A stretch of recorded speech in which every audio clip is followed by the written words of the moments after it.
All right, welcome to the first bragging rights in quite some time. It's been a few months. So this is my first video in the new setup, and I will say I haven't finalized the setup. I've been slowly unpacking my models and my hobby supplies, and really gaming supplies in general, into my new house. I moved in September, and this is our kind of adult, we're parents' house. So there's not a lot of tolerance for the clutter and kind of the overwhelming nature that gaming and hobbying can sometimes take in your home. But I'm unpacking things as I can, trying to stay as organized as I can. A lot of things are in storage, kind of putting a damper on the whole hobby appeal, because when I want to go out and start painting a few units, the first thing I need to do is spend hours, sometimes over the course of days, trying to find all the different parts that I want to get going. So this is one of those projects. I've done a couple of projects in this new house, and the first one that I completed, and of course completed is in air quotes because you're never actually complete any of these things, but the first one I completed was my undead. And right here, we're going to go through it. So I painted these originally for a little game called Frostgrave. It's a skirmish game set in the ruins of a city with all these, old magic artifacts and treasures within it. So, of course, sounds a lot like Mordheim. It basically is, with a different rule set. These are also set up to be my Mordheim undead. And now I'm primarily using them for Saga Age of Magic. So let's talk about, let's start with maybe the ghouls. So these ghouls here are mostly Citadel. You'll see that they're the later Citadel sculpts. I do have a few really old ones. I got this guy mixed in. I have on the painting table, not quite ready to go, but I'll show him off here. I have a Talisman Ghoul I just sourced, so I was pretty happy to find him for a decent price. And I have this little guy. As I work on Old World and as I start chipping through some of my older hobby projects and working through all the backlog of models I have, which has been a kind of life goal in the last couple of years, I am putting HeroQuest models into my projects, just one or two at a time, just kind of remind me of that nostalgic feeling. I started off in these hobbies because of HeroQuest, and I still just love every time I see the models, especially when they're in one of my armies. So let's talk about some of the non-Citadel stuff in here. We've got here Black Tree Designs archers. They're serviceable. I think it's the best way to put it. They have a decent amount of detail. They're a little chunky, especially in the forearms and hands, but they are reasonably priced, very easy to paint up, and they do have a bit of cloth. I do like a bit of cloth on my skeletons, simply because it's a way to quickly introduce a little color. Let me see there. Very basic. There's only a few sculpts. I think there might be 5 out of the whole mix, but they're reasonably priced. I did not order them direct, partially because Blacktree didn't have the greatest reputation for reliability, consistency, or customer support in the past, and I didn't want to risk it. I don't know if perhaps they have a better reputation now, but like I said, didn't want to risk it. I've also mixed in here a couple other skeletons. I believe this is from the early Citadel Skeletons and Undead range, and I might have these two mixed up, but I believe this one is from the Marauder range of skeletons, and Marauder being, I think it's Trish and Allie Morrison. Okay, let's talk about some other stuff. Actually, it's a good time to talk about Saga. So, Saga Age of Magic, I started in 2023, and I'm really enjoying it. I've played, I think, 5 games so far, and it's a great little skirmish game in board game fusion. It gives a great visual puzzle on the table, and my brain enjoys this geometric challenge while playing. And I also really enjoy the creative opportunity of you get to create a world and populate it with your own armies. So in my world, this is the undead. They in this case are not led by a vampire, so it's not quite the old world's vampire counts. They're led by a powerful necromancer, but they have a visual aesthetic that's kind of cohesive, no big monsters, no huge magic other than the fact that it's dead that have arisen. And I also have, in this same kind of world, I've got my Skaven, which are classic Citadel, and then soon I'll have some Empire as well. So it's just kind of cool to have these forces here at home, and when people come over to play the game, I give them one of my forces, and we're able to play in my own headcanon world. Now, this doesn't survive contact with the enemy, right? If you take your force for Saga to an event for Age of Magic, you're going to see all sorts of variety. Nobody's forces are really going to perfectly match with anybody else's. It's not this cohesive world, but it's still kind of cool to have that open creativity. Kings of War has it too. It's cool for what it is. So let me show you a couple other things.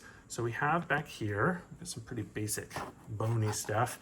We have our Reaper, I think it's called an undead or skeletal young dragon. This was a reasonably priced model, something like $12 if I remember correctly, and I didn't get it directly from Reaper, so it might be cheaper from Reaper. It was very fragile to put together, didn't have great points to glue it together. However, it's fine now. It's a little bendy, and I did have to bend it into shape for this pose. I'm not sure if it's the intended pose, but it works pretty well. Right next to it, while we're there, I've got one of my favorite old Warhammer-centric models. It is the, what later became the Screaming Skull Catapult. It's a cool little model. It makes no sense from a mechanical standpoint, and the guys operating it are absolute cartoon skeletons. They do not look realistic at all. They almost have skeletal muscles, which is funny, but they're just great for that kind of 80s and 90s almost dark fantasy cartoon feel that some of the Citadel miniatures take on. It's fun. I like it. Speaking of fun, got a hand coming out of the ground, just a couple extra bits. I think I'll use this as a skull marker, or in a pinch it could be something like an objective for a specific scenario. I've got a lot of joy recently out of collecting these older ranges and putting together my own force out of them, mostly out of my own collection. So I had to buy very few things to get this up and going because I've had these things for 10 years, 20 years, just sitting around. I'll point out the things I bought. Like I bought the Reaper Dragon and actually a couple other ones we'll go to right now. But as much as I like that collecting aspect and the getting paint on old models, I really do like the, in Saga in particular, kind of the mental gymnastics of, besting the foe. It's a great little game. And I don't say little in a negative way. It's not a very expansive game, not a huge community. I think it would be a little more fun for me if it had a larger community, but it's really great from a campaign perspective. Playing in Maine at a gaming bar called the Pine Barn, where we'd love more people to join us. Here's another model. Fits that dark fantasy cartoon vibe. This is not Citadel. This is from Armorcast. So it's definitely in the Citadel style, definitely in the early 90s style of sculpting. I'm sure it's got a little bit of lead in it.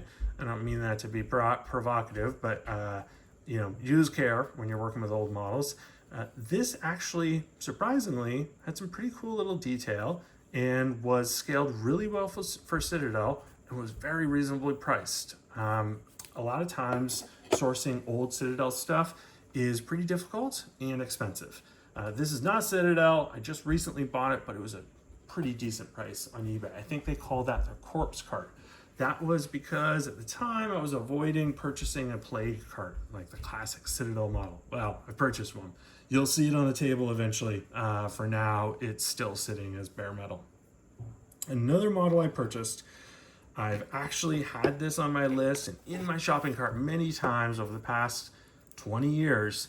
This is the Collar from Necromunda. I actually purchased this just a couple months ago, and I purchased it painted. And I chose, and this is pretty rare for me, I chose not to really do anything with it. I just touched it up a little bit, added a little bit of highlights, redid the basing, and otherwise just appreciated it for what it came as. The previous owner, I think it did a fantastic job painting it. I really, really like this model.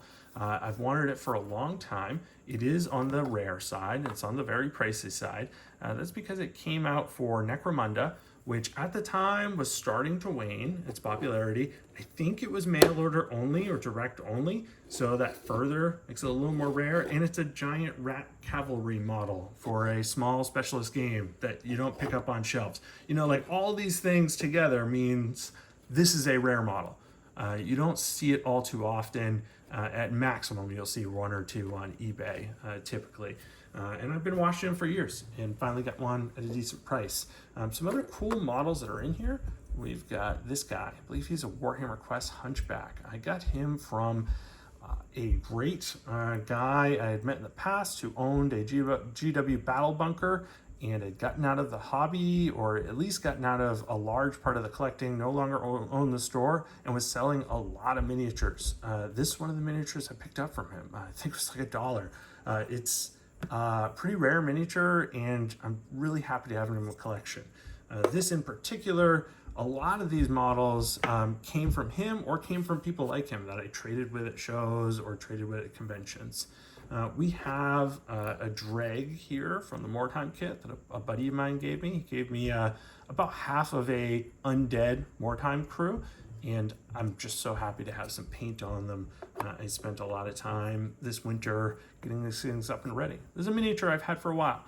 We use this for Dungeons and Dragons. A friend of mine played a Hunchback modeled on Igor, and this was our Ravenloft campaign, and I painted up a miniature for him for when we had our big finale. And this is a miniature from Spellcrow. Spellcrow is a pretty cool little company. They do a 10 millimeter, I guess it's kind of a War Master type game with really a kind of a Howard vibe for barbarians and these lizard peoples. It's kind of cool, like North American fantasy in some aspects. I ordered some 10 millimeter barbarians from them. I used them in one of my previous projects. Like they were meant to be my wildlings, some of my wildlings. Didn't really work out for that. But when they sent me those, sent me this guy for free. What a cool little model to get for free. He's got this nice amulet, obvious Hunchback. I think he's meant to be a halfling or something like that. Very unique little sculpt. I like him. So some other stuff. Skeletons. Bunch of skeletons. They range from very early 80s. You know, you got, I think this is like a C-Series Citadel Undead. Same with this guy. Got a Hero Quest guy who's way too big, but I like him anyway. Also have some Marauder Age, and just a couple that are later Citadel repacks. Like I believe this one and this one would have been later, just kind of the 4th and 5th edition Undead range. Could be mistaken on that, but I believe so. A lot of lead here. I was a little bit careful when putting these together and putting some paint on them, but really cool character. These are almost all unique sculpts. I've only got a couple of repeats across all of them, so they were pretty fun to do. Skeletons in general, I'd like to give a little more attention, especially to this block right here, because really I was base coat, wash, contrast, and dry brush. I'd like to do a little bit more, and on some of these I did. Some of these I did a little more highlighting. Not quite finished, but certainly finished for the tabletop right now.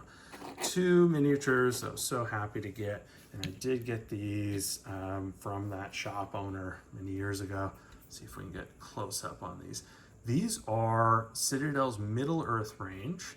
I believe the year is about 1985. They had the license to make Lord of the Rings themed miniatures for the role-playing game for a small amount of time. I'm not an expert on the history, but I think it was just a couple of years. And these are 2 barrel whites. These aren't particularly hard to get right now. I'm not sure why, because they must be pretty rare, and they're cool models. I really like them. And they are perfect for this role of ethereal flyers in my Undead Saga force. Just a joy to put them on the table for some reason. They've been just sitting as these lumps of lead in one of my collection boxes for so many years. I was really happy to pull them out and get them going. And actually, a good time to mention a lot of these, they're on circle bases, right? I talked about I'm going to use them for Frostgrave, and I've already played with them with Frostgrave many games. I've played with them many games of Age of Magic. I also am going to be playing games of Mordheim with them.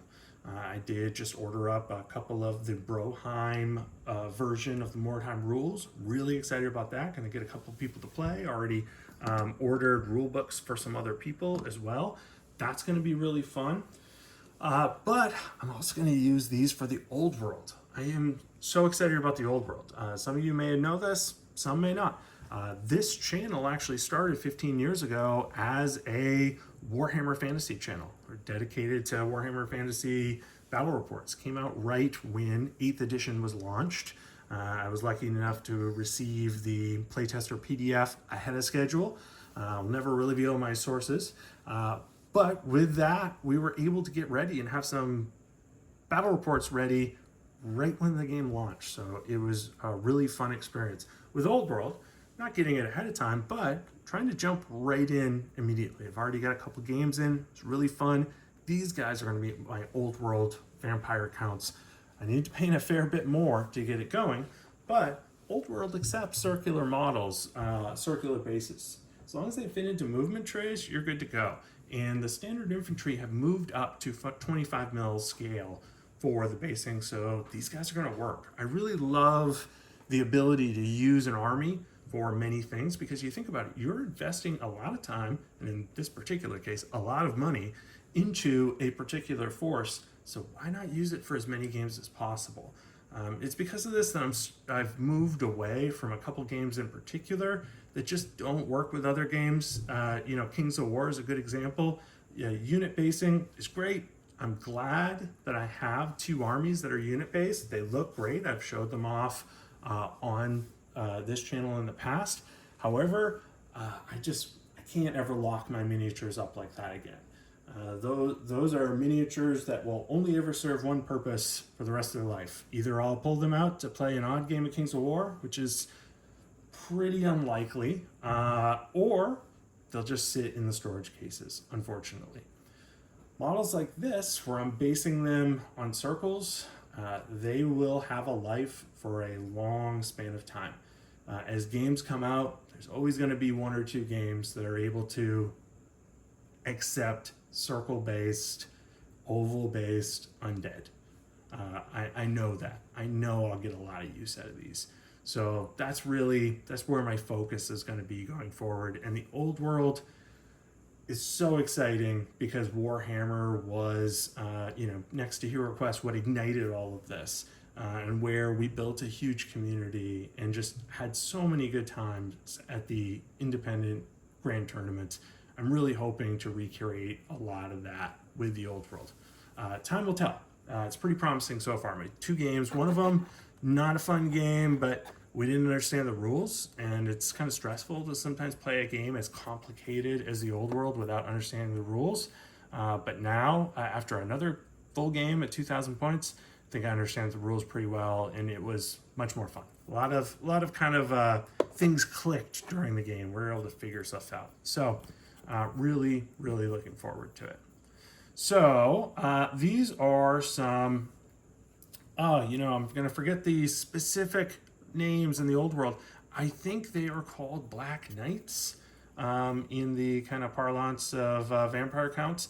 They are essentially mounted Graveguard, as I remember. These are metal models, 2 pieces. They've got a spear arm, and then I put them on Tomb King skeletal horses. I believe that they're supposed to go on kind of undead, half-zombie horses with kind of like rotting flesh coming off them. I didn't have the horses. I had one of the heads. And I was like, well, this won't do it. So I busted open a box of Tomb King light chariots that I had, which I'm unlikely to do anything with anytime soon, and put them on those horses. So what else do we have to show off here? Not much. We've got some objective markers. Some of you may recognize we get some Empire powder boxes, and then the beloved Mordheim treasure chests. some weird random barrel I had. I don't really remember where I got it from. Maybe Insti Casting is where that's from. These, I believe, are my original treasure chests from when I first purchased Mordheim, right when it came out. So that was a great, this is full of nostalgia, because like that's when I really got into miniatures. I had a lot of money that I received for graduation gifts, and of course I blew it all on Warhammer figures, and Mordheim was the very first one that got cracked open and played. This is I believe it's what are they called? It is so hard to remember some of the GW names. Well, he's my stand-in for, I believe his name is Krell, a Graveguard hero. I forget what they're called, maybe White Lord. He is my second in command for my Saga Age of Magic. Got that big killing blow axe on him. And then this bad boy, the Undead Necromancer from Mordheim. This was given to me by a buddy who gave me a lot of Mordheim figures, which I really appreciated. I've painted up a lot of them. This is the leader of my Saga Age of Magic. He is he's unique because he's the only leader in the game that can cast spells. He basically loses a lot of his combat prowess, but gains the spellcaster ability. It's pretty neat little ability. So, anything else for today? I think that's it. So I'm going to refine the setup. We'll see if we can figure out a better way to use this boom arm in the future. This is my first time, and just kind of rushing it to a certain extent because I want to get something out, because it's been so long and I've done so much in a short amount of time. Basically, this last month's been a lot of painting, a lot of rebasing, a lot of excitement for this new game. I'll have some stuff to show off. I have finished Age of Magic Chaos Dwarves, and Old World Chaos Dwarves are almost done. My Orcs and Goblins for Old World and my Empire for Old World are probably the next two that'll come after it, but every day I kind of think differently about which army is going to be next, so I'm not quite positive which. But Old World's the next big thing. Like you obviously can't, there's no one who can compete with the lore and the richness of worlds and the miniatures, and really the love that's shared by so many players as the Warhammer world can. Just no comparison. There's no second, there's no third. There's just other games. And there's also, for the Old World, I'm really hopeful to get back to where it was in Warhammer Fantasy, where every couple of weeks there'll be a one-day tournament somewhere near me that I can just pop over to. Not a big time commitment. I don't have to drive 8 hours to go play some games like I would have to for something like Kings of War. I can just casually pop over. There may be game days or maybe game nights. Pretty excited for that. As much as I love other games, it will be nice to play a game that's not a niche game and has a large following. So I'm really hopeful that Old World picks up, just to bring a lot of people together. Everybody scattered after Warhammer Fantasy 8th edition died, and that was a large pool of people playing fantasy games regularly all over the place at every level of hobbying, every level of kind of gamesmanship, right? That all broke apart and went to a lot of different other games, and some people just completely got out of it. I'm hoping Old World will bring some of those people back, but even without the specific people, what it'll bring back is that scope of community that exists at local game stores and at both independent and official GTs. That's my hope. I'm getting on board with that dream. We'll find out in the next year if it pans out. I hope it does. If it doesn't, I still have all these niche games that I have armies and forces for. I'll be playing, I'll be painting. All right, great. I'll be back with some more likely Old World updates soon. Thank you. Have a good time.